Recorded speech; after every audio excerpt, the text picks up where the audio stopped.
start by saying hi to chat.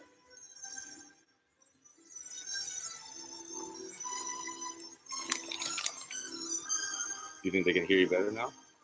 I mean, ask them. It's not gonna work. This whole thing's not gonna work. How do you?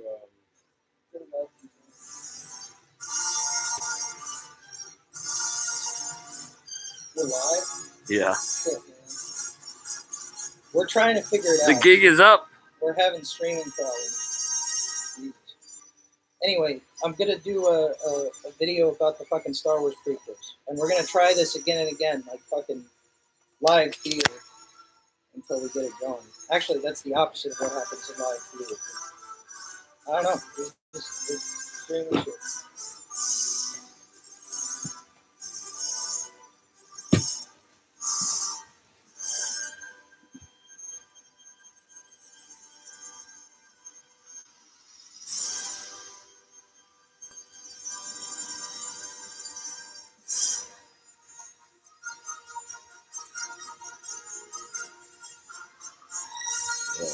Yeah, there we go.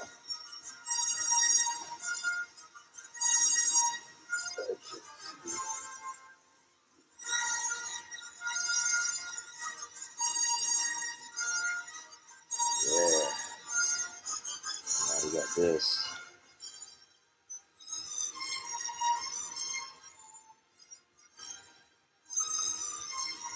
What's up?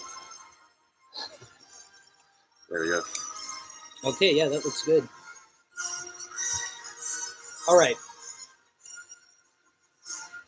So, hello, thank you for joining us. I'm Don Jolly, editor of Dagger Magazine, daggermag.com. You can order a whole real-life magazine full of interesting thoughts, full of thoughts that you will find interesting, including an interview with filmmaker John Carpenter, who didn't get anything right at all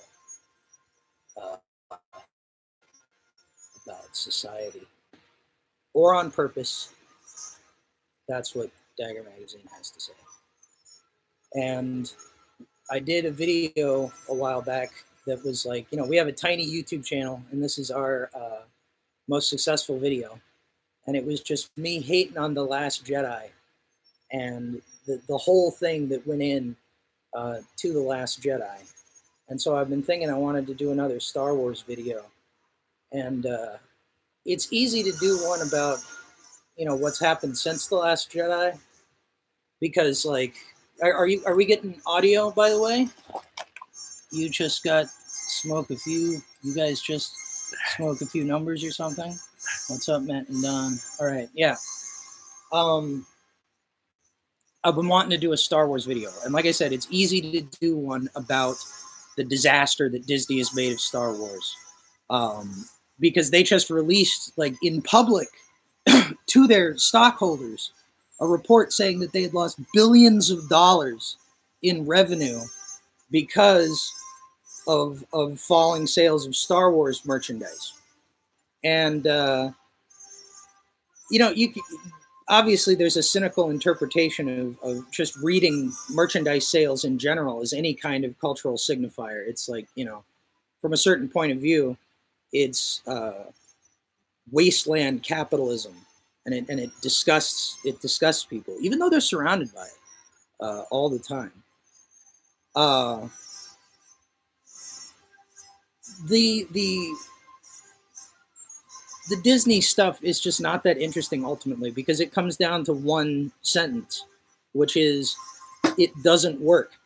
They took Star Wars away from George Lucas. They took fucking crazy ass George Lucas, who everybody hates now, out of the situation, and the whole thing fell apart like a house of cards. It's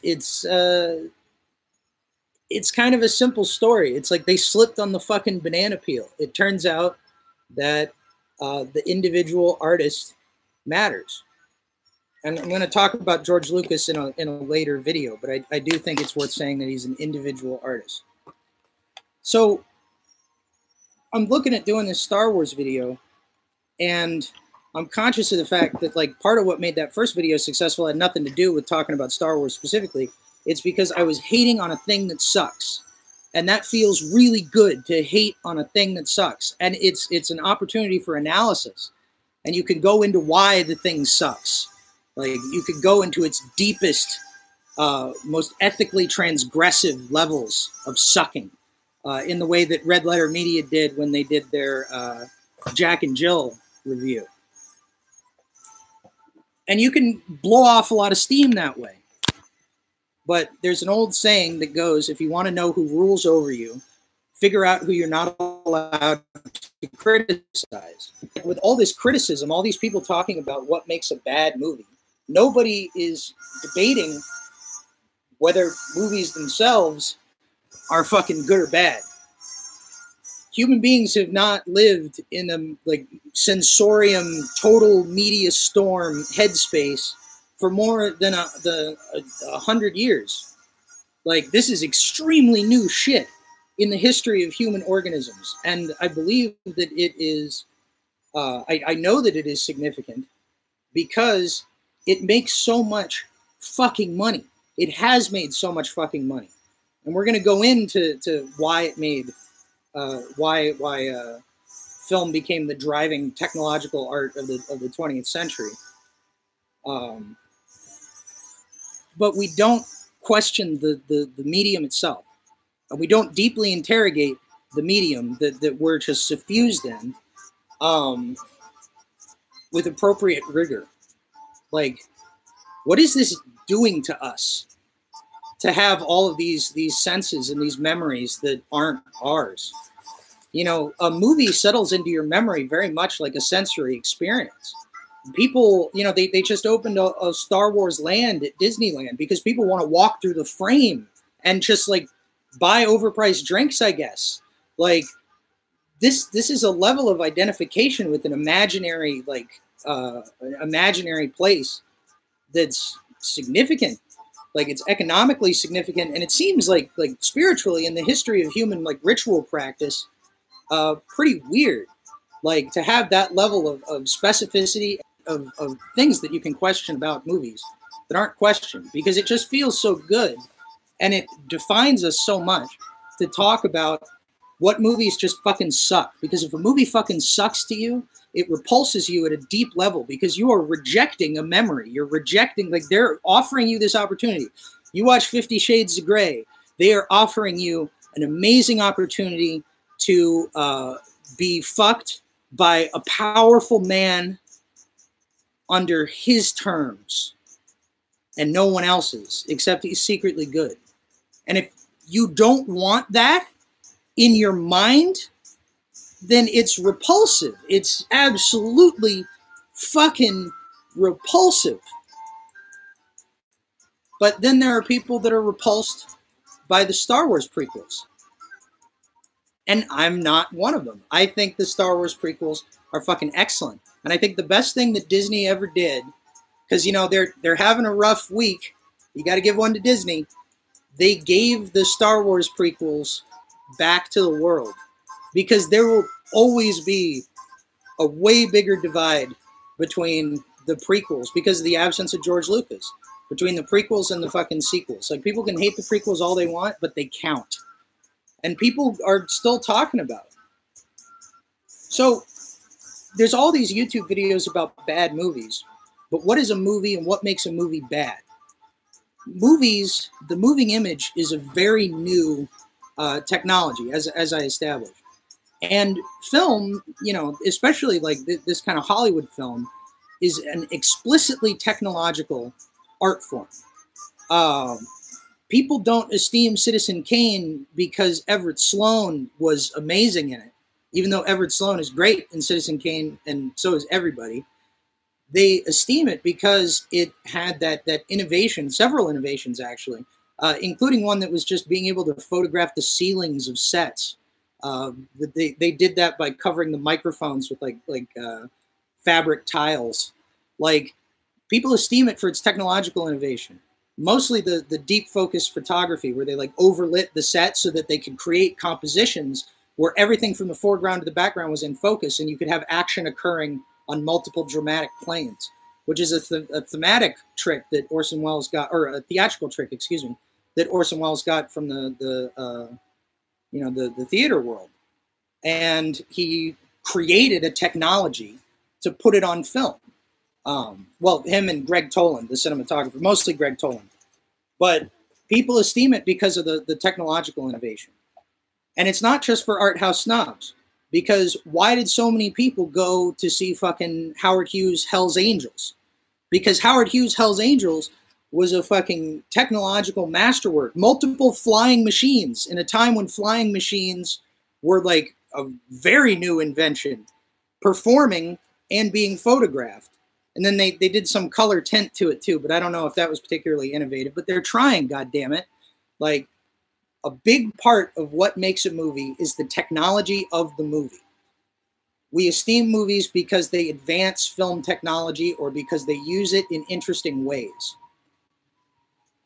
I don't think it's much of an exaggeration to say that technology is actually the theme of movies as a category, or even film, just in general.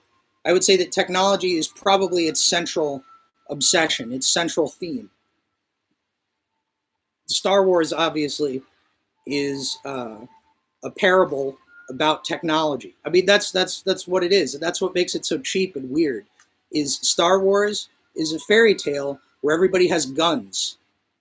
It's uses technology in just like this incredibly offhand, symbolic way, and it really it's the most successful film in 6 parts in the history of movies, and it's successful because of the technology, and not just the technology that you think about when you think of doing practical effects in the original trilogy.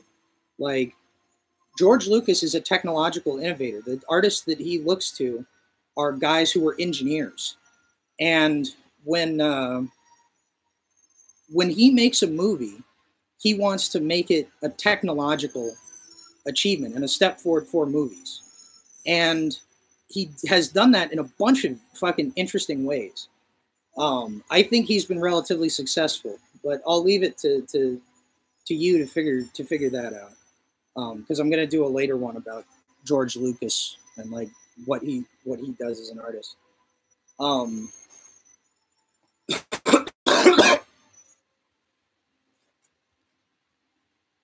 The theme of technology is a powerful one because it's tied in to the nature of film itself and the technologically innovative nature of film.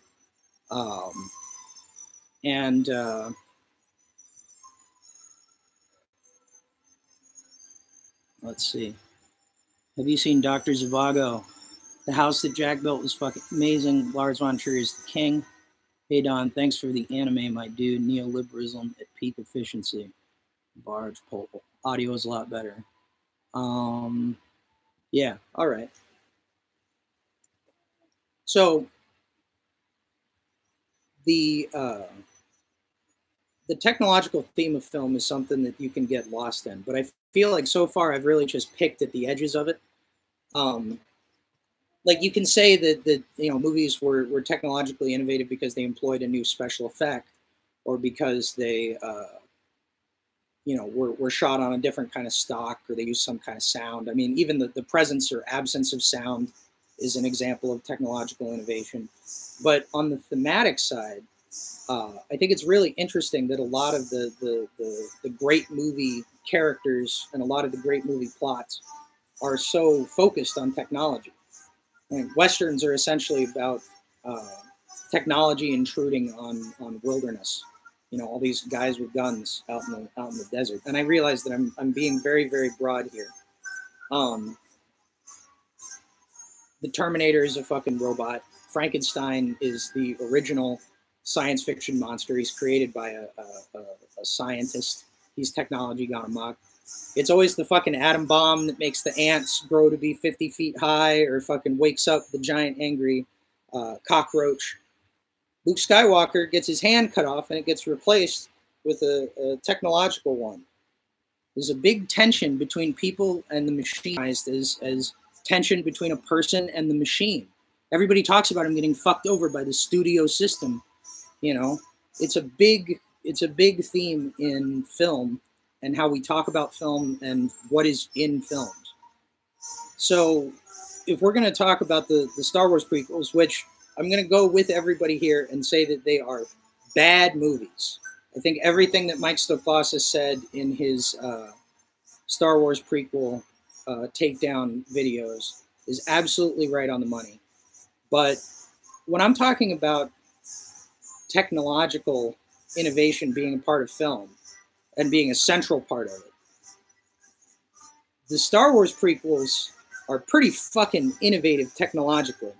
I mean, I was working at a movie theater at the time that they came out, and part of the condition that Fox had for theaters to get Revenge of the Sith was that they had to convert 40% of their auditoriums to digital projection. And that, you know, automated the projection booth. I mean, it was down the road. They eliminated that job. You know, I kind of wanted to stay a film projectionist. And that came about because George Lucas muscled in deals about digital projection and invested heavily in the digital projection companies, the Christie projectors that eventually replaced me. Like, George Lucas replaced me with a droid, you know? And that's a pretty fucking deft manipulation of technology there, man. The digital filmmaking that everybody makes fun of in the prequels is just a fact of life now. Everything is shot on a green screen. And it looks fucking super clunky in these movies and everybody hates it. But it's just ubiquitous now. It's fucking ubiquitous. And more than that, George Lucas created a new way to edit movies. With the digital technology that was now available to him, he was cutting together actors from multiple takes and compositing them within the frame, like creating Frankenstein takes, like the kinds of bizarre edits that just weren't possible before he got his hand digital, that opened the Pandora nightmare that so many of you seem to have been having with the prequels, and that I had myself came out. You know, I'll admit to taking Star Wars way too seriously, and like, I'm upset by the prequels. But as works of technology, they're fucking kind of evil and extremely brilliant, and they seem to be mostly the result of one man's completely bizarre vision of the world. So, you want to call that a bad movie? Like, I'll tell you a fucking bad movie. Like, came out in 1986. It stars Richard Gere. It's called Power, and it's directed by Sidney Lumet. And Richard Gere plays a slick New York City political advisor who cuts slick campaigns for know-nothing governors out west and hires himself out to the highest bidder. He works both sides of the aisle. He doesn't take sides. And then he gets pulled into an ethical with a firebrand attorney played by Gene Hackman, who's out to get the truth, God damn it. And there's a lot of talk about how he used to be an idealist, but now he's changed. See, okay, what I just did to you there was extremely rude, because I described in detail the plot of a movie that nobody remembers, nobody cares about, and there's nothing worth talking about in. Like, it's not a fantasy anybody wants. It's not a memory anybody wants. It's fucking glib and boring, and you hate all the people in it. And the main guy has a gerbil up his ass the whole time, you're pretty sure. Like, that's a fucking bad movie. Even Mike Stoklasa, who did the great reviews of the Star Wars prequels that everybody likes,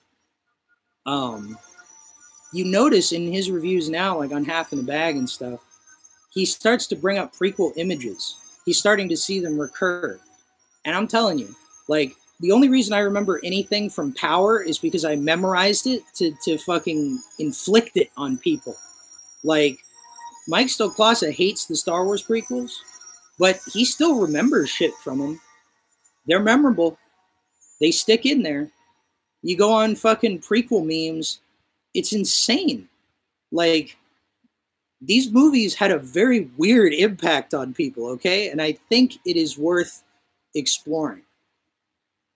At the very least, because they lost me my job back in the day. So we're going to do a part 2 of this, and we're going to talk about George Lucas and his contribution to Star Wars and like what Star Wars is on a technological do that. So thank you very much for watching. This is Don at Dagger Magazine signing out.